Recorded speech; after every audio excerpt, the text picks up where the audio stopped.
Blue moon resort. रात हो चुकी थी। रिजॉर्ट के बाहर पहरा दे रहे गार्ड्स में से एक गार्ड दूसरे गार्ड को वॉशरूम का बोलकर चला गया। लेकिन तभी एक आदमी आकर उस गार्ड के सर के पीछे से वार कर उसका मुंह दबा देता है ताकि वो चीख ना सके, और उसे एक दीवार के पीछे छुपा देता है। थोड़ी देर बाद दूसरा गार्ड जब गेट पर आता है और अपने साथी गार्ड को वहां ना पाकर उसे यहाँ से वहां ढूंढने लगा जाता है कि उसे वो एक दीवार के पीछे बेहोश मिलता है। वो तुरंत अलर्ट हो जाता है और अपने हाथ में पहनी वॉच में एक बटन प्रेस कर देता है, और जैसे ही अपने साथी गार्ड को जगाने की कोशिश करता है उसे अपने पीछे किसी के होने का एहसास होता है, उससे पहले कि वो पीछे मुड़कर उस शख्स पर अटैक कर पाता। उसके पीछे खड़े शख्स ने अपने हाथ से उसे गर्दन पर पीछे से वार किया और वो गार्ड वहीं बेहोश हो गया। रमेश काका इन सब से अनजान कि रिजॉर्ट के बाहर क्या चल रहा है। उन्होंने अपना खत्म किया और वो अपने सर्वेंट क्वार्टर में जाने ही वाले थे कि किसी ने पीछे से उनके मुंह पर रुमाल रख उन्हें बेहोश कर दिया और उन्हें एक कमरे में ले जाकर बंद कर दिया। उस रिजॉर्ट के अंदर 20 से 25 लोग काले रंग के कपड़े पहने हुए थे। उनका चेहरा भी मास्क से कवर था। उनके हाथों में बड़ी बड़ी बंदूकें थी। उनमें से एक आदमी ने अपने सामने खड़े आदमी से फुसफुसाते हुए कहा, तुम्हें जो इन्फॉर्मेशन मिली थी वो सही थी ना? वो यही है ना? उद्धरण चिन्ह। हाँ जनाब, हमारे खबरी जो भी खबरें देते हैं वो 16 आने सच होती है। दूसरे आदमी ने भी उसी तरफ फुसफुसाते हुए जवाब दिया, जिस पर उस आदमी ने संतुष्टि से अपना सर सहमति में हिलाया और अपने साथ आए लोगों को आंखों ही आंखों में कुछ इशारा किया। उसका इशारा मिलते ही वो सारे लोग पूरे रिजॉर्ट में फैल गए और चोरी छुपे सारे कमरों की तलाशी लेने लगे।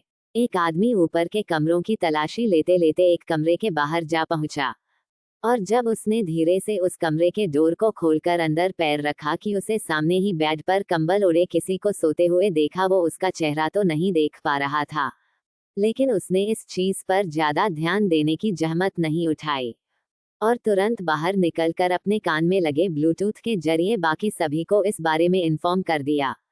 वो सब भी धीरे धीरे वहां आ पहुंचे और कमरे में दाखिल होकर बेड को चारों ओर से घेर लिया।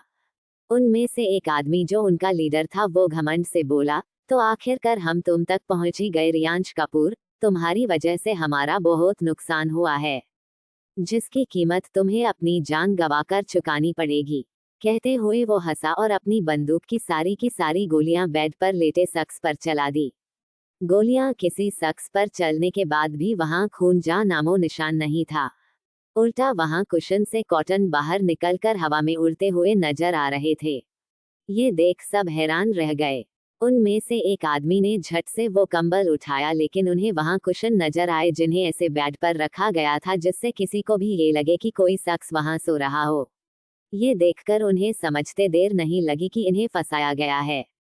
इससे पहले कि कोई कुछ कहता या करता, अचानक ही वहां रियांश की सर्द आवाज गूंज उठी, तुम लोगों को क्या लगा रियांश कपूर को मरना इतना आसान है?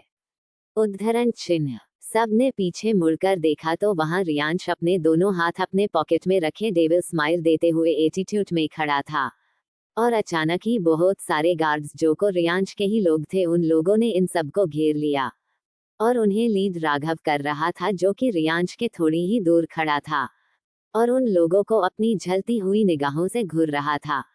रियांश उसी तरह डेविल स्माइल करते हुए अपनी बात आगे कंटिन्यू करते हुए बोला, तुम लोगों यहाँ आए नहीं हो बल्कि तुम्हें मैंने यहाँ बुलाया है। तुम्हें क्या लगा मुझे पता नहीं है कि मैं जब से शिमला आया हूँ तब से ही तुम लोग मुझ पर नजर रखे हुए हो?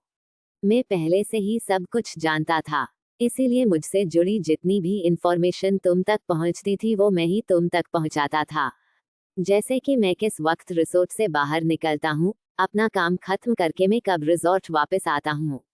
यहाँ तक कि मैंने ये तक तुम लोगों को शक नहीं होने दिया कि मैं यहाँ अपने काम से नहीं बल्कि तुम लोगों को ढूंढ कर खत्म करने आया हूँ। तुम सब अब तक वही कर रहे थे जो मैं चाहता था, वही देख रहे थे जो मैं तुम लोगों को दिखना चाहता था, ताकि तुम लोगों को सही मौका मिलते ही तुम मुझ पर अटैक कर सको। ये सारा मायाजाल मेरा ही बनता हुआ है, जिसमें तुम सब अब फंस चुके हो, जिससे बाहर निकलने का तुम्हारे पास अब कोई रास्ता नहीं है। उद्धरण चिन्ह। रियाश की बातें सुन वहां खड़े सारे लोगों को मानो सांप सूंघ गया हो। उन्हें यकीन ही नहीं हो रहा था कि वो लोगों रियांश के बिछाए जाल में अब बुरी तरह फंस चुके थे। दरअसल ये लोगों रियांश पर तब से नजर बनाए हुए थे जब से वो शिमला आता था, जिसके बारे में रियांश को पहले से ही अंदेशा हो गया था। इसीलिए जब वो परिधि के साथ अपने विला में शिफ्ट हो गया, उसके बावजूद भी वो हर रात रिजॉर्ट आता था और अपने कमरे में जाकर कुछ देर वहीं रुककर अपने कमरे की बालकनी से वापस अपने विला चला जाता था। और अगले दिन सुबह होने से पहले वो वापस अपने कमरे की बालकनी से रूम के दाखिल होता और काका के हाथों का ब्रेकफास्ट करके रिजॉर्ट से बाहर चला जाता। इसी रूटीन को रियांश हर रोज फॉलो करता था, जिससे रमेश काका को रियांश पर कोई शक ना हो। और वहीं जो शख्स चुपके से रिसोर्ट पर नजर रखे हुए था, जो रियांश की खबरें अपने लीडर तक पहुंचता था, उसे भी यही लगता था कि रियांश उसी रिजॉर्ट में रुका हुआ है। ये सब करने के पीछे रियांश की एक और बहुत बड़ी वजह थी, और वो थी उसकी बीवी परिधि। रियांश अपनी लाइफ खतरे में डाल सकता था, उसे अपनी जिंदगी की कोई परवाह नहीं थी, लेकिन उसकी जान तो असल में परिधि में बसती थी, जिसे वो एक खरोंच तक नहीं पहुंचने दे सकता था। इसीलिए उसे ये सही लगा, इससे परिधि के बारे में किसी को भी कुछ पता नहीं चलता और ना ही कोई उसकी वजह से उसे टारगेट बनाता। वो ये बात बहुत अच्छे से जानता था कि उसके कितने दुश्मन ऐसे हैं जिन्हें सिर्फ एक मौका चाहिए ताकि वो उसे नुकसान पहुंचा सके, लेकिन वो इन सब में परिधि को नहीं घसीटना चाहता था, बिल्कुल भी नहीं। वो सब कहीं ना कहीं रियांश को अपनी आंखों के सामने देखकर दहशत में आ गए थे। बस अपने चेहरे से ये जाहिर नहीं होने दे रहे थे, लेकिन कहीं ना कहीं वो लोग भी ये बात जानते थे कि रियांश जितना अपनों के लिए अच्छा है, उससे भी कहीं गुना ज्यादा खतरनाक वो अपने दुश्मनों के लिए था। उससे दुश्मनी मोड़ लेना मतलब अपनी ही कब्र अपने ही हाथों से खोदने के बराबर था। जहां उन सब के मन में अब डर ने जगह बना ली थी, तो वहीं उन लोगों का लीडर रियांश या रियांश की किसी भी बात से नहीं डरा था। वो रियांश पर गुर्राते हुए बोला, तुम्हें क्या लगता है हम तुम्हारी बातें सुनकर डर जाएंगे? ऐसा कभी नहीं होगा। हम में से कोई भी तुमसे नहीं डरता। उसकी बातें सुन रियांश ने एक नज़र उसके साथ खड़े आदमियों पर डाली, जिनके चेहरे के एक्सप्रेशन से तो ऐसा कुछ भी जाहिर नहीं हो रहा था कि वो रियांश के वहां होने से रत्ती भर भी डरते हो। लेकिन रियांश को उनकी आंखों में डर साफ नजर आ रहा था। उसके चेहरे पर एक हल्की सी चिढ़ाने वाली स्माइल आ गई, और उसने उन लोगों के लीडर की ओर उसी स्माइल कर देखा, जिसे देख उस लीडर के पल्ले कुछ नहीं पड़ा। और रियांश भी उसे कुछ भी समझने में बिल्कुल भी इंटरेस्टेड नहीं था। उसने बस एक नज़र अपने गार्ड्स पर गई। वो लोगों तुरंत समझ गए। उन सब ने एक साथ उन लोगों पर अटैक कर दिया, और बस कुछ ही मिनट में वो सब अधमरी हालत में पहुंच गए थे। रियांश ने एक नज़र अपने सामने पड़े अधमरे लोगों पर पड़ी, फिर एक नज़र उसने राघव की ओर की। राघव ने उसका इशारा समझते ही अपनी गर्दन हाँ में हिलाई, और बस 5 मिनट के अंदर अंदर ही रिजॉर्ट पूरी तरफ साफ सुथरा हो गया। वहां सब कुछ पहले के ही तरफ शांत हो गया, जैसे कि थोड़ी देर पहले यहाँ कुछ हुआ ही नहीं। सारी जिसे पहले जैसी थी अभी भी वैसी ही हो गई थी। रियांश ने सेटिस्फाई होकर गहरी सांस ली और रिजॉर्ट से बाहर अपनी कार में आकर बैठ गया और वहां से निकल गया। उसी सुनसान लकड़ी से बने घर में रियांश, राघव और उनके गार्ड्स खड़े थे। उनके सामने जो आदमी जंजीरों से बंधा हुआ था, वो अपने साथियों को यहाँ देखकर बुरी तरफ शोक था। दरअसल रियांश ने उन लोगों को भी उसी आदमी के साथ जंजीरों से बांध दिया था, जो पहले से ही रियांश की कैद में था। रियांश उस आदमी को देखते हुए बोला, मैंने कहा था ना तुझसे कि तुझे यहाँ अकेले नहीं मारने दूंगा, बल्कि तेरे साथीदारों को भी तेरे साथ यही उस जगह पर खत्म कर दूंगा, ताकि तुझे मरने के लिए कंपनी मिल सके। तो देख, मैंने अपना वादा पूरा किया। उद्धरण चिन्ह। वो आगे नफरत से बोला, तुम लोगों को बहुत शौक है ना इस देश में आतंक फैलाने का, मासूम लोगों की जानें लेने का, यहाँ बॉम्ब प्लांट करके सरकार को अपनी शर्तें मानने पर मजबूर काटने का। तो अब मैं तुम सबको वो ही दर्द का एहसास दिलाऊंगा जो तुम हमारे देश ने रहकर इसी देश के लोगों को दिलाना चाहते थे। उद्धरण चिन्ह। इतना कहकर रियांश ने राघव को देखा। राघव समझ गया और उसने उन लोगों के लीडर और उस जंजीर से बंधे आदमी पर बॉम्ब लगा दिया, और बाकी सब पर पेट्रोल छिड़ककर वो सब उस घर से बाहर आ गए। कार में बैठे बैठे ही रियांश अपने आईपैड में देख सकता था कि को लोग कितने दहशत में हैं और अपने हाथ पैर खोलने की कोशिश कर रहे थे ताकि वो वहां से बचकर निकल सके, लेकिन उन्हें जंजीरों से बंधा गया था। तो भला वो कैसे छूटते? रियांश ने अब ज्यादा देर ना करते हुए अपनी जेब से एक छोटा सा रिमोट बाहर निकाला और एक बटन प्रेस कर दिया। अचानक ही उस सुनसान जगह पर एक जोरदार आवाज के साथ वो लकड़ी का घर ब्लास्ट हो गया और उस लकड़ी के बने घर और उसके अंदर बंधे हुए लोगों की धज्जियां उड़ गई। कार में बैठे बैठे ही रियांश अपने आईपैड में देख सकता था कि को लोग कितने दहशत में हैं और अपने हाथ पैर खोलने की कोशिश कर रहे थे ताकि वो वहां से बचकर निकल सके, लेकिन उन्हें जंजीरों से बंधा गया था। तो भला वो कैसे छूटते? रियांश ने अब ज्यादा देर ना करते हुए अपनी जेब से एक छोटा सा रिमोट बाहर निकाला और एक बटन प्रेस कर दिया।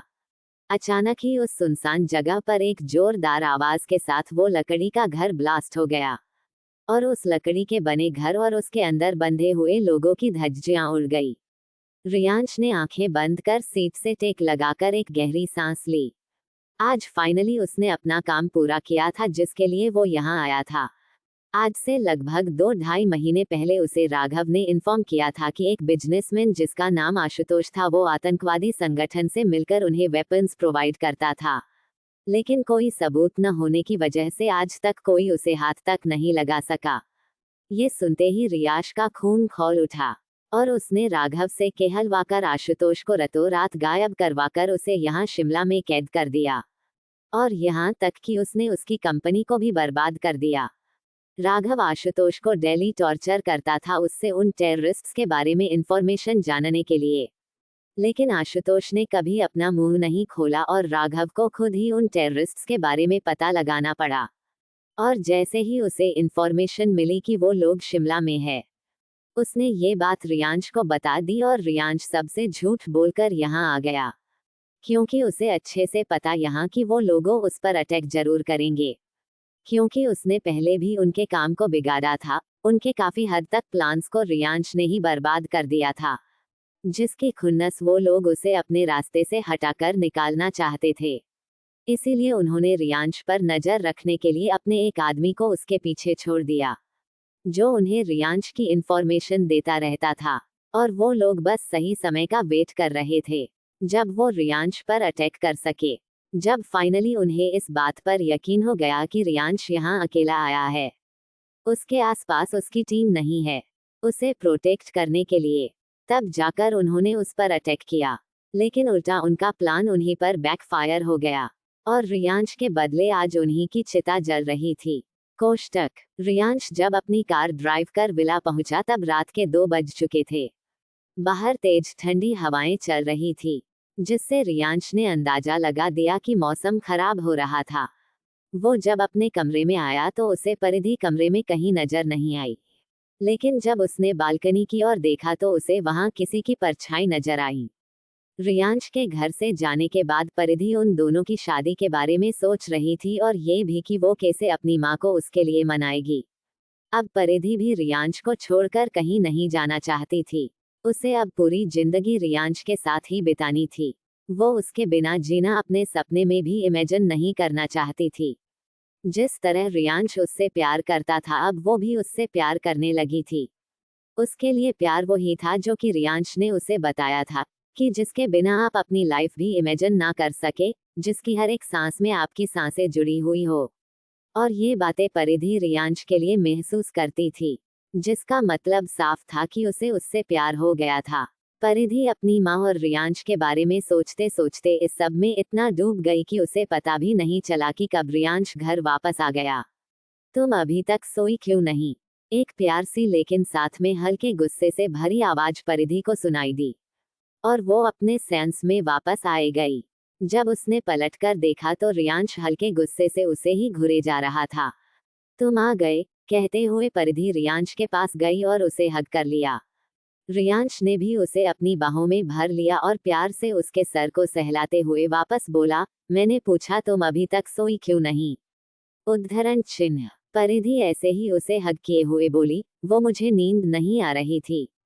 उद्धरण चिन्ह। लेकिन बच्चा आज मौसम भी कुछ ठीक नहीं है, ऐसे में तुम्हें इतनी देर रात तक जागना नहीं चाहिए। अब चलो अंदर सो जाते हैं। रियांश ने इतना कहा ही था कि वहां तेज हवाओं के साथ साथ बारिश भी शुरू हो गई। परिधि और रियांश जल्दी से बालकनी से कमरे में वापस आ गए, लेकिन थोड़ा बहुत तो वो भीग चुके थे।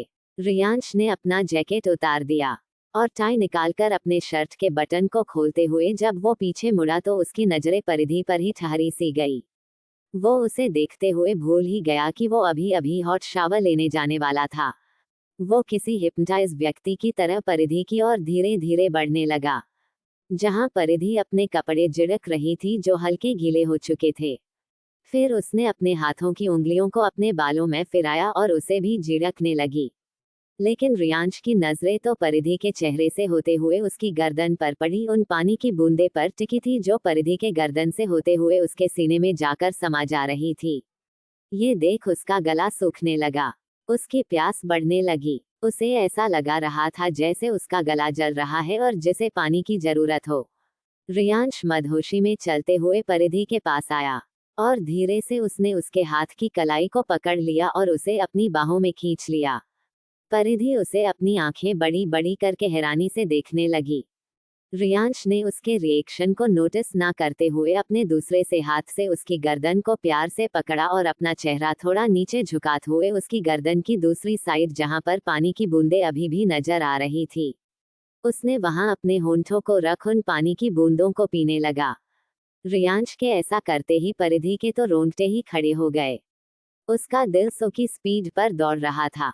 उसे ऐसा फील होने लगा जैसे उसका दिल उसके सीने से बाहर निकल आएगा। रियांश जैसे जैसे परिधि की गर्दन, कंधे को चूमकर उन पानी की बूंदों को अपने अंदर समा रहा था, वैसे वैसे उसकी पकड़ परिधि की कमर पर और कसती जा रही थी। वो धीरे धीरे बेकाबू हो रहा था। वहीं परिधि भी रियांश की ऐसी साइड देखकर अंदर ही अंदर कांप रही थी। उसे थोड़ा डर लग रहा था, जो नेचुरल था हर लड़की के लिए। परिधि ने गहरी गहरी सांसें लेते हुए धीरे से रियांश को पुकारा। रियांश समझ गया कि परिधि उससे क्या कहना चाहती हैं, लेकिन आज वो किसी भी हाल में अपने आप को रोकना नहीं चाहता था। वो परिधि को अपना बना लेना चाहता था। रियांश परिधि के गर्दन को किस करते हुए ही अपनी सेडिक्टिव वॉइस बोला, प्लीज परी आज नहीं, आज मुझे मत रोकना, मैं खुद को अब और कंट्रोल नहीं कर सकता, मुझे तुम चाहिए, सिर्फ तुम, वो भी पूरी तरह से।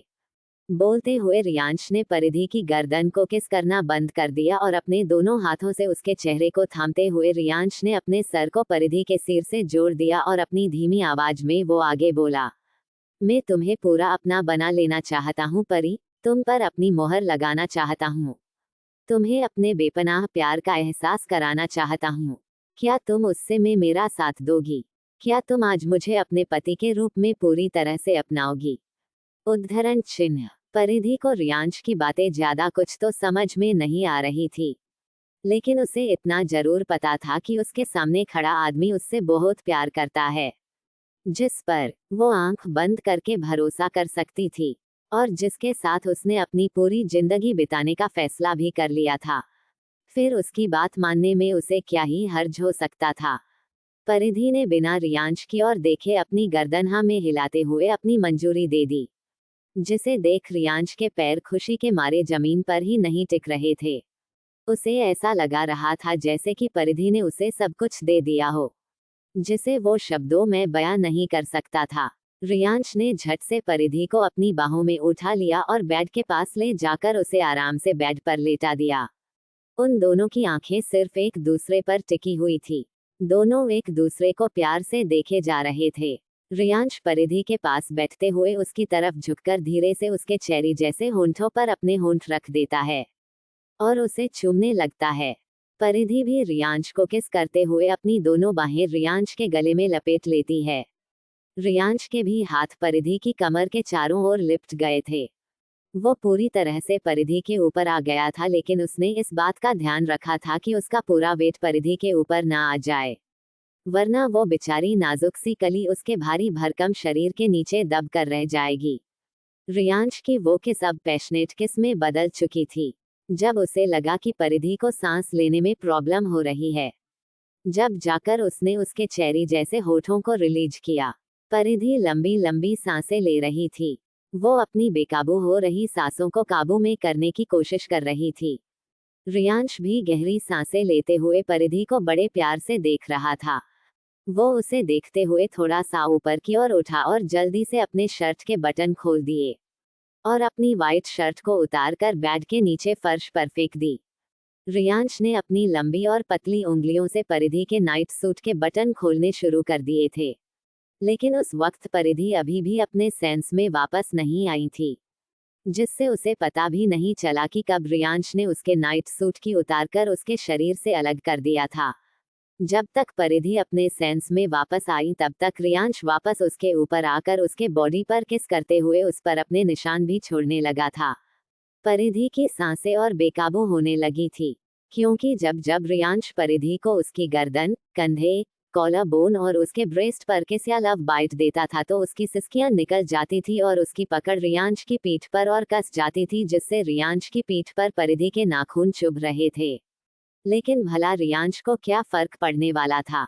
रियांश के हर एक टच से परिधि मौन करने लगती थी, जिससे रियांश और ज्यादा एक्साइटेड हो जाता था। और वाइल्ड भी उसने अपने पैरों से परिधि के पैरों को भी ब्लॉक कर दिया था। वो अपने पैरों की उंगलियों से परिधि के नाजुक पैरों को तो कभी उसके पैरों की उंगलियों से छेड़खानी कर रहा था, जिससे परिधि को अपने पैरों में गुदगुदी हो रही थी। लेकिन रियांश उसे 1 इंच भी हिलने नहीं दे रहा था। धीरे धीरे रियांश ने उन दोनों के ही कपड़े उतारकर फर्श पर इधर उधर फेंक दिए और परिधि के हर एक बॉडी पार्ट पर वो अपने निशान छोड़ते जा रहा था। जब वो अपने मुकाम पर पुंछा बचने वाले थे तब रियांश ने परिधि के कानों पर चूमते हुए अपनी धीमी लेकिन मदहोश कर देने वाली आवाज में कहा, बेबी, अब को नहीं करने आ रहा हूँ, उसने तुम्हें थोड़ा दर्द होगा, बट डोंट वरी, ये दर्द सिर्फ थोड़ी देर के लिए होगा, उसके बाद तुम बेटर फील करोगी। ये दर्द हर लड़की को अपने फर्स्ट टाइम पर होता है, तो प्लीज इससे तुम डरना मत, मैं हूँ तुम्हारे साथ। आई प्रॉमिस मैं तुम्हारे साथ जितना हो सके उतना जेंटल रहूंगा। उद्धरण चिन्ह। परिधि ने रियांश की बातों को सुना तो सही, लेकिन उसका दिमाग उस वक्त कुछ सोचने समझने की क्षमता में नहीं था, इसीलिए उसने बस अपनी सहमति में अपनी गर्दन हाँ में हिला दी। रियांश को परिधि की ओर से परमिशन मिलते ही वो उसके होंठों पर किस करने लगा और धीरे से उसके अंदर एंटर कर गया। परिधि की आंखें अचानक ही आंसुओं से भर गई। वो उस दर्द को सहन नहीं कर पा रही थी। वो रोते हुए जोर जोर से चीखना चाहती थी, रियांश को खुद से करना चाहती थी, लेकिन रियांश ने उसकी दोनों कलाइयों को पकड़ते हुए बेड पर दबा दिया और परिधि के होंठों पर किस करते हुए उसने थोड़ी देर रुकने का फैसला किया और इसे ही परिधि के होंठों का रस पिता रहा। थोड़ी देर बाद परिधि भी शांत हो गई। उसका दर्द काफी हद तक कम हो गया था।